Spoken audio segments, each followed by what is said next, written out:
tentang mereka yang sabar. Alladzina idza asabathum musibah qalu inna lillahi wa inna ilaihi. Orang-orang yang di saat diuji mereka berkata innalillah, semuanya dari Allah, wa inna ilaihi rajiun. Maka tips sabar yang pertama adalah fahamilah bahwasanya segala sesuatu milik Allah. Fahamilah tidak ada sesuatu terjadi kecuali dengan izin Allah. Itu bikin kita jadi lebih sabar. Bikin kita jadi lebih sabar. Teman-teman saya sekalian, bikin kita jadi lebih sabar. Di saat handphone nih, kalau kita bilang bahwa nih handphone, ya iya sih punya saya sih, tapi sejatinya punya siapa? Inna lillah. Inna lillah. Contoh yang paling kecil aja nih. Inna lillah, semuanya milik Allah. Berarti handphonemu punyanya siapa? Kalau hilang, wa inna ilaihi rajiun, diambil kembali sama pemiliknya. Kalau hilang diambil kembali sama pemiliknya. Jadi kalau beli handphone baru bilang, "Pon,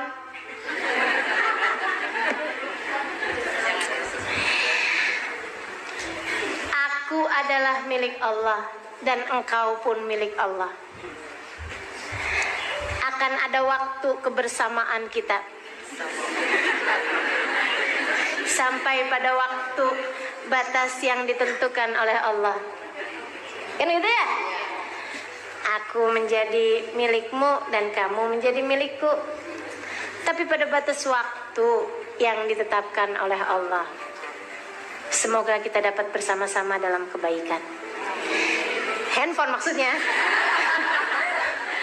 Sampai waktunya nanti, gitu kan? Pas waktu handphonenya hilang, ya sudah habis batas kebersamaan kita. Gitu. Goodbye. Ucapkan selamat tinggal bagi handphonemu. Kan begitu ya? Inna lillah, semuanya punyanya Allah kan? Wa inna ilaihi rajiun. Dari handphone sampai suami, teman-teman saudaraku sekalian. Dari handphone sampai suami.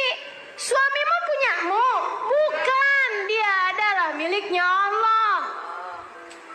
Emang sih kalau kecil mah gampang kita ngelepasnya. Begitu ya? Enggak juga saja, handphone juga berat. Iya sih. Tapi teman-teman sekalian, kalau kayak udah suami, anak, orang tua, kan rasanya ya Allah. Tapi ya itu tadi, inna lillahi wa inna ilaihi rajiun. Nah, terhadap hal-hal kecil ataupun hal-hal besar yang datang dalam kehidupan kita, fahami itu. Inna lillahi wa inna ilaihi rajiun. Sehingga bahkan ketika anakmu meninggal dunia, ya Allah, dia milikmu dan kembali padamu. Ummu Sulaim bisa melakukannya. Dah saya nggak usah ulang lagi ceritanya. Ya, kan luar biasa tuh. Sampai suaminya datang, dia sendiri yang ngabarin. Cara ngabarinnya gitu, kalau ada tetangga minjemin sama kita barang, katanya gitu. Barangnya diambil lagi. Kita berhak marah apa enggak? Nggak boleh, kata Abu Tolha. Balikin, harus balikin, lega hati. Habis itu bilang, Abu Tolha, anak kita kan titipan Allah. Maksud kamu gimana? Anak kita udah meninggal dunia, dia sudah diambil kembali oleh pemiliknya. Ya Allah, Abu Tolha marah. Karena memang tingkat kesabaran orang kan beda-beda. Nah, ini tingkat kesabarannya Sulaim udah sampai di tingkatan seperti itu. Bisa melihat anak sebagai miliknya Allah. Teman-teman saudaraku sekalian saya muliakan, minta kesabaran pada Allah. Dan jangan mikir kayak begini nih. Katanya ustazah ya, kita tuh nggak boleh doa minta sabar karena pasti bakalan diuji. Ya. Teman-teman saudaraku sekalian, ujian tuh udah ada takarannya, tenang aja. Udah ada takarannya masing-masing. Justru kamu harus memiliki senjatanya, yaitu sabar tadi itu.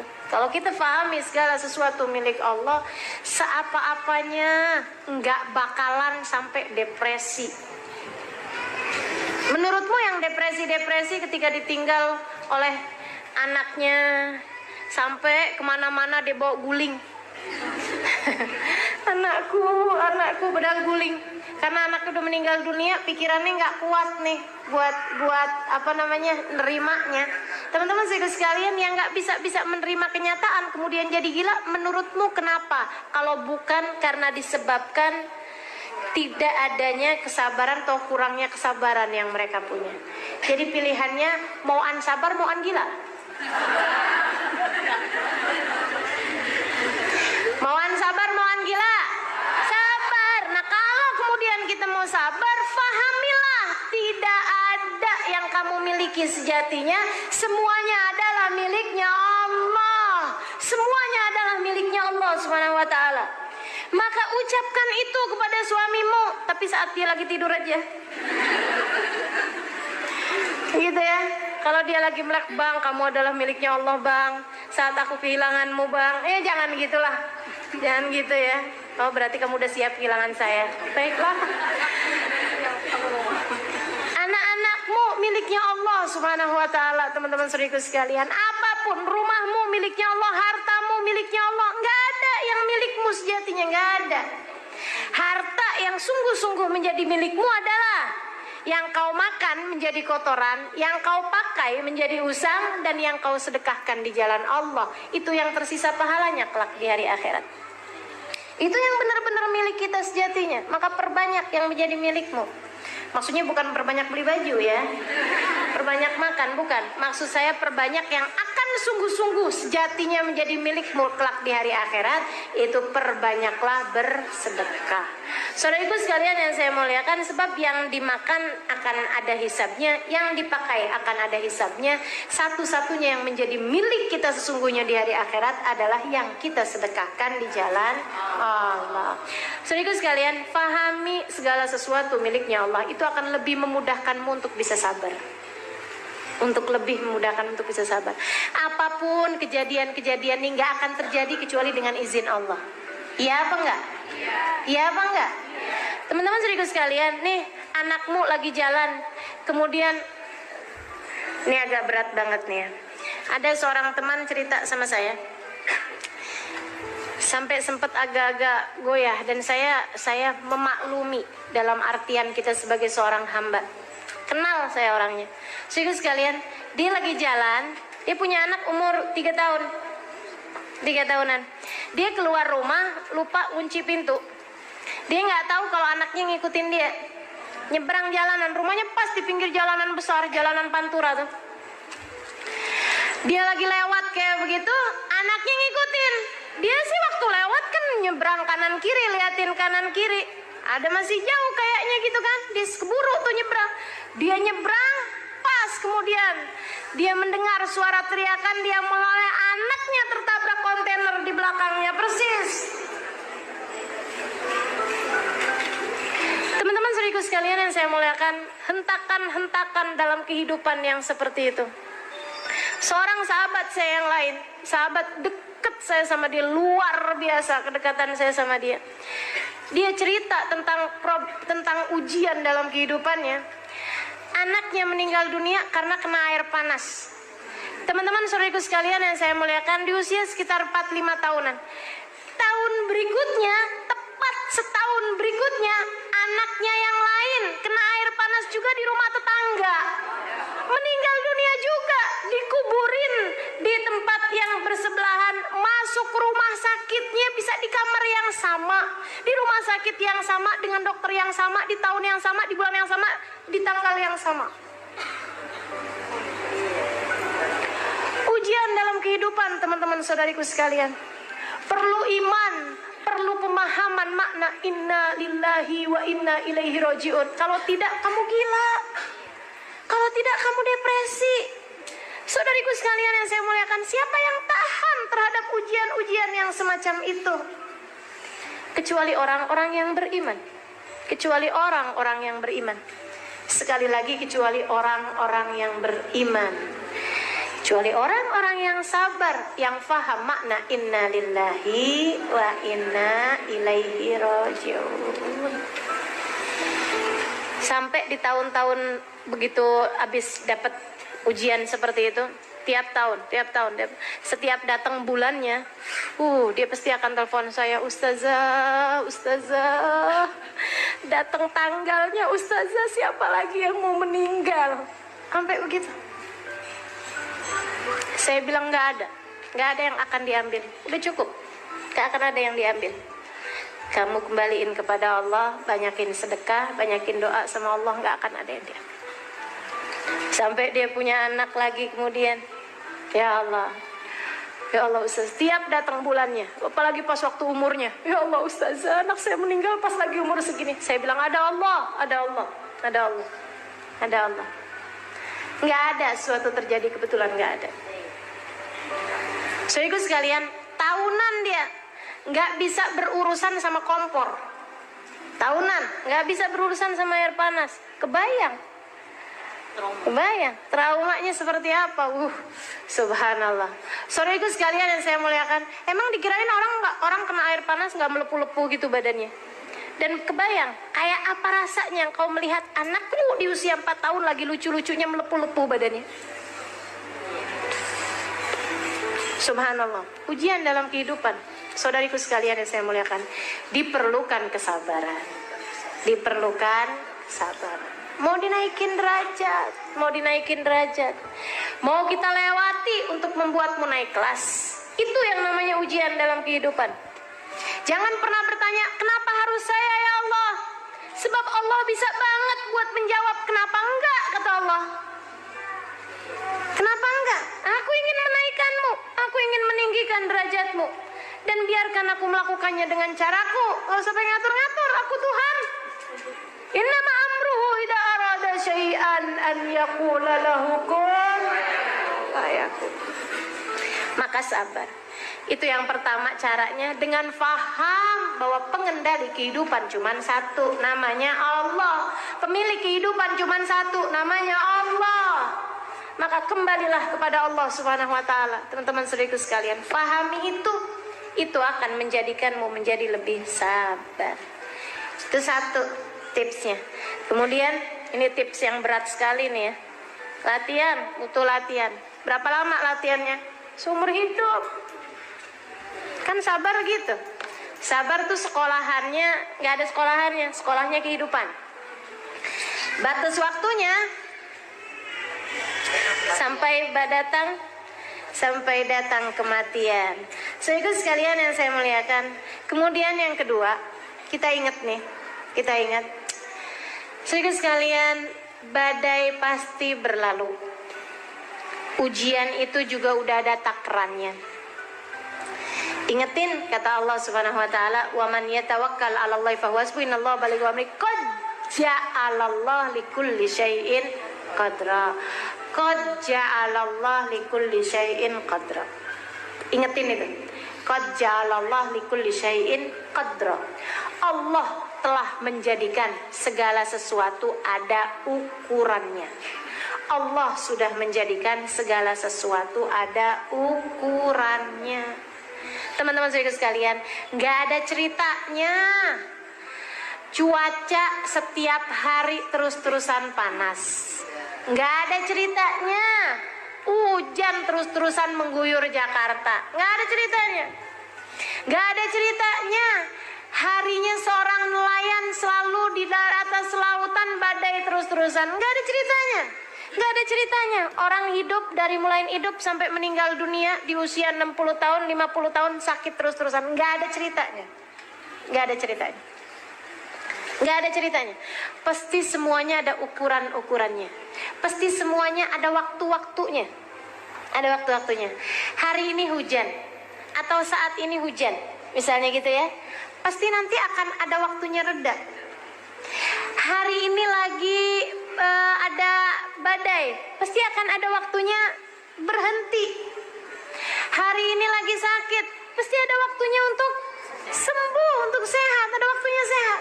Saudaraku sekalian yang saya muliakan, segala sesuatu ada ukurannya masing-masing. Lagi nggak enak, nggak apa-apa, bentaran aja kok, tungguin. Yang sabar. Yang sabar. Masa-masa kelam dalam hidupmu, masa-masa pahit dalam hidupmu pasti akan ada waktunya berlalu. Jalanilah itu dengan sabar. Tungguin. Allah kan udah janji, inna ma'al usri wa inna ma'al usri. Sesungguhnya dalam kesulitan ada kemudahan. Dan dalam kesulitan yang tadi itu, yang satu itu tadi, yang pertama pakai alif lam soalnya, ada yusro, ada kemudahan yang lain. Jadi satu kesulitan berbanding dengan dua kemudahan. Kamu hanya perlu bertakwa. Sebab untuk orang yang bertakwa, untuk orang yang sabar menjalankan ketakwaannya nih. Takwa tuh apa sih? Jalanin perintah Allah, tinggalin dosa. Kan gitu takwa.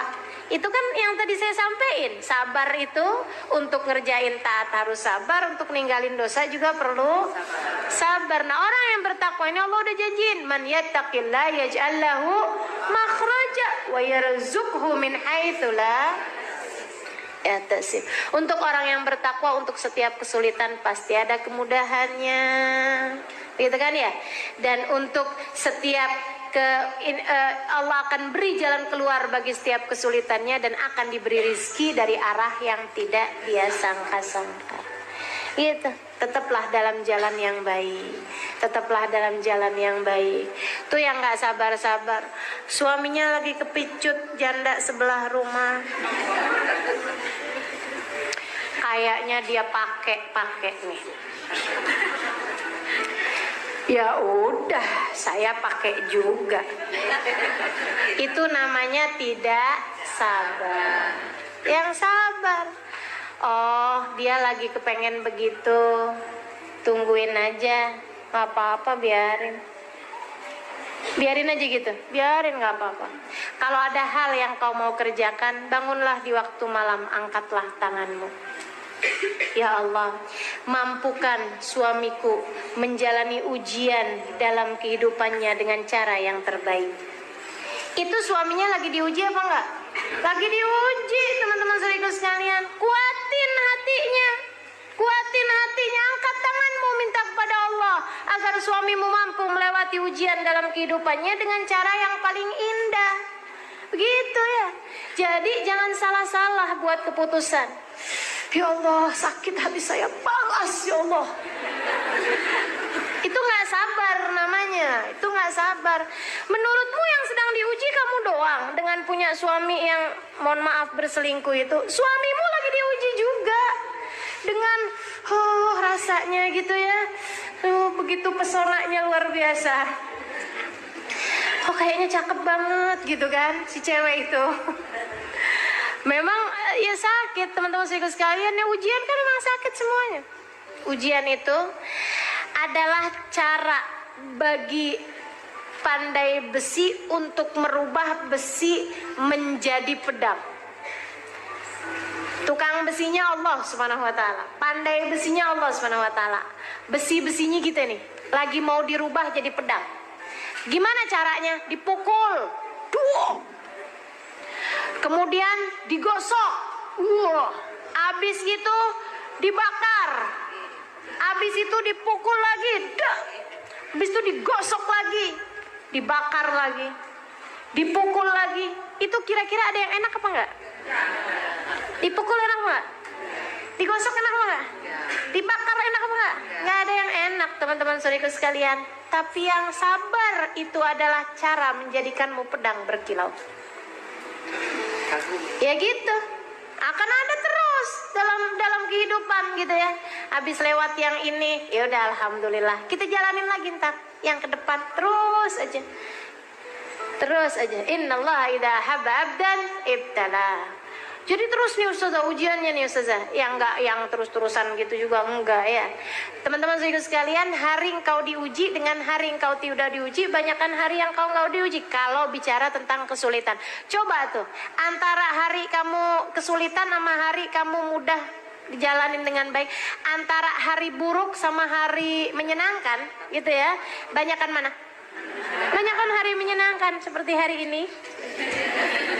Alhamdulillah. Yang terakhir gitu ya. Jadi yang pertama,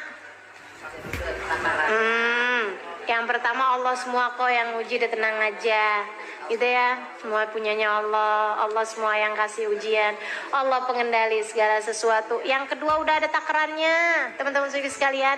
La yukallifullahu nafsan, Allah nggak bakalan ngasih kepadamu ujian di luar batas kemampuanmu, nggak ada. Udah ditakar semuanya, waktunya udah ditakar, kadar sakitnya, kadar pahitnya, semuanya udah ditakar sama Allah Subhanahu Wa Taala. Yang ketiga, berarti masih ada 2 lagi. Yang ketiga, kalau kepengen bisa sabar, ingetin bahwa ketika engkau diuji itu adalah bukan karena Allah nggak suka kepadamu, bukan, justru karena Allah cinta padamu. Lihat ujian, lihat hal yang tidak menyenangkan sebagai tanda cintanya Allah, sebagai tanda cintanya Allah. Kan lagi dicinta enak aja, lagi dicinta mah kan enak aja, teman-teman sedikit sekalian. Tuh kita kalau mohon maaf ya, pengantin baru tuh kadang-kadang suka main cubit-cubitan. Sakit apa enggak cubit-cubitannya? Sebenarnya sih sakit, tapi jadi nggak berasa sakitnya karena kita tahu bahwa dia melakukannya bukan karena benci, tapi karena sayang, tapi karena cinta. Teman-teman sekalian, kita melihat pasangan kita cemberut, gitu ya, gitu aja kita nggak sakit hati kok. Kenapa? Karena kita tahu dia cemberutnya juga karena cinta. Bukan begitu?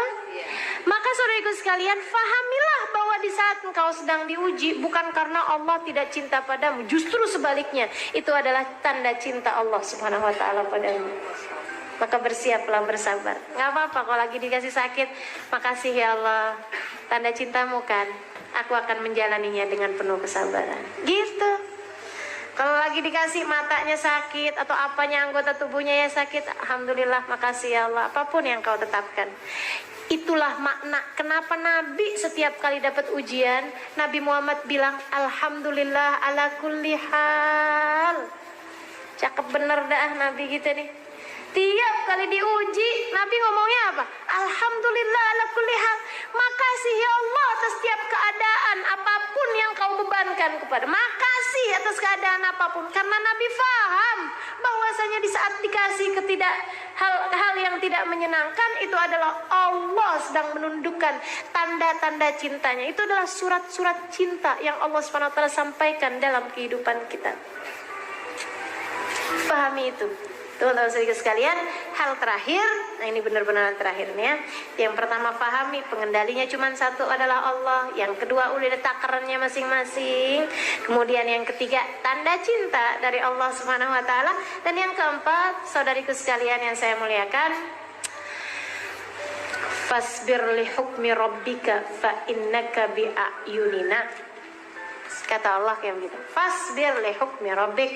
Wahai Muhammad, sabarlah engkau menjalankan setiap keputusan Allah, menjalankan setiap ketetapan Allah.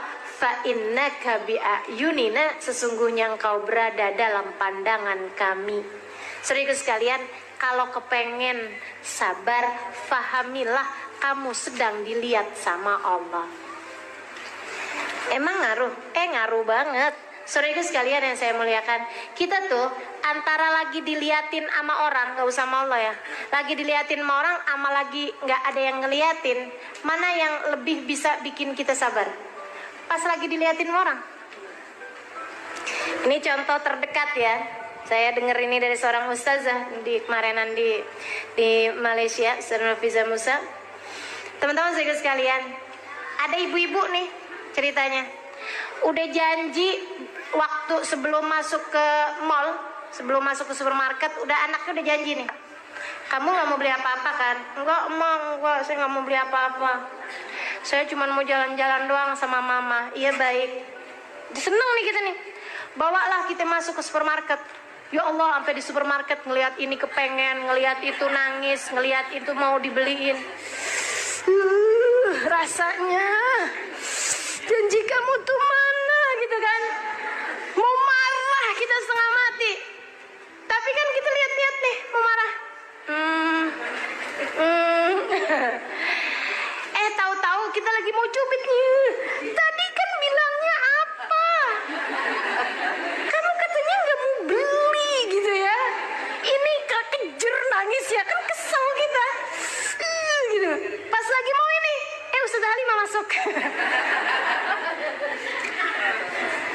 Mbak apa kabar? Ustazah.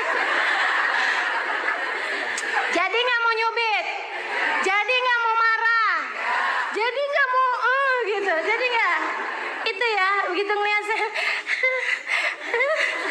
gitu palingan kita usap anak kita, nggak jadi kita. Kenapa? Ada yang lihat, apalagi yang lihat ustazah, kan begitu. Kita nggak enak gitu kalau merasa dilihat. Teman-teman saudara sekalian, Allah lagi bagi kepada kita tip kesabaran. Kamu kalau udah nggak tahan-tahan, kamu mesti sadar aja katanya Allah. Fa innaka bi'ayunina, kamu sedang berada dalam pengawasan kami. Lagi dilihatin, aku lagi lihat kata Allah. Aku lagi lihat kamu. Jadi kalau udah nggak sabar-sabar nih, rasanya kepengen begini, rasanya kepengen begitu. Ingetin, Allah lagi lihat. Allah lagi lihat. Allah lagi lihat. Allah lagi lihat, teman-teman saudaraku sekalian. Mudah-mudahan bikin kita jadi lebih sabar. Amin ya Rabbal. Kita akan lebih memiliki pengendalian diri ketika kita merasa sedang dilihat orang.